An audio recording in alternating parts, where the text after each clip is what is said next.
झारखंड मुक्ति मोर्चा के शिक्षा मंत्री और घाटशिला से विधायक रामदास सोरेन के निधन के बाद अब ये सीट खाली हो गई है। रामदास सोरेन के बाद घाटशिला विधानसभा सीट पर उपचुनाव होना है और उपचुनाव के लिए तैयारियां तेज हो गई हैं। चुनाव आयोग के जरिए भी प्रक्रिया तेज कर चुकी है। आने वाले कुछ महीनों में इस सीट पर उपचुनाव होगा। ऐसे में चर्चा है कि आखिरकार चुनाव कौन लड़ेगा। आपको बता दें कि बीते विधानसभा चुनाव में इस सीट पर झारखंड मुक्ति मोर्चा के जरिए रामदास सोरेन को चुनावी मैदान में उतारा गया था और भारतीय जनता पार्टी के जरिए बाबूलाल सोरेन को चुनाव में उतारा गया था।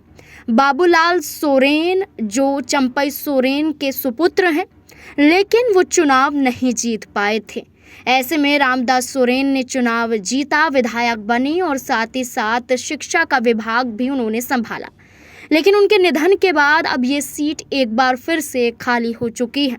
तो ऐसे में चंपई सोरेन ने एक बड़ा पोस्ट सोशल मीडिया एक्स पर किया है और इस पोस्ट के बाद चर्चाएं तेज हो गई हैं कि क्या चंपई सोरेन एक बार फिर अपने बेटे बाबूलाल सोरेन को राजनीतिक लिहाज से उपचुनाव लड़वाना चाहते हैं।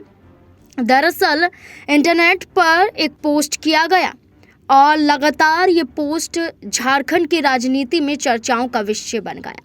चंपई सोरेन ने एक पोस्ट किया जिसमें जोहार घाटशिला लिखा।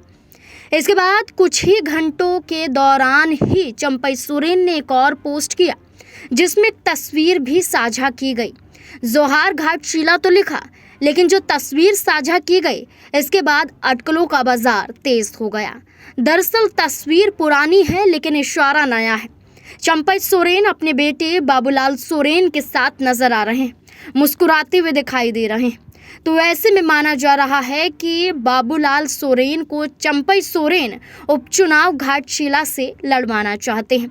हालांकि अभी तक उपचुनाव को लेकर भाजपा ने स्थिति स्पष्ट नहीं की है कि वो किसे चुनाव लड़वाना चाहते हैं। भाजपा के जरिए कोई भी ऐलान नहीं किया गया है। सिर्फ और सिर्फ चंपई सोरेन दबाव बनाने की कोशिश कर रहे हैं। अब देखना होगा कि क्या अगर चंपई सोरेन के बेटे बाबूलाल सोरेन पर विश्वास भारतीय जनता पार्टी ने नहीं जताया तो क्या चंपई सोरेन कोई बड़ा फैसला, कोई बड़ा कदम उठा सकते हैं।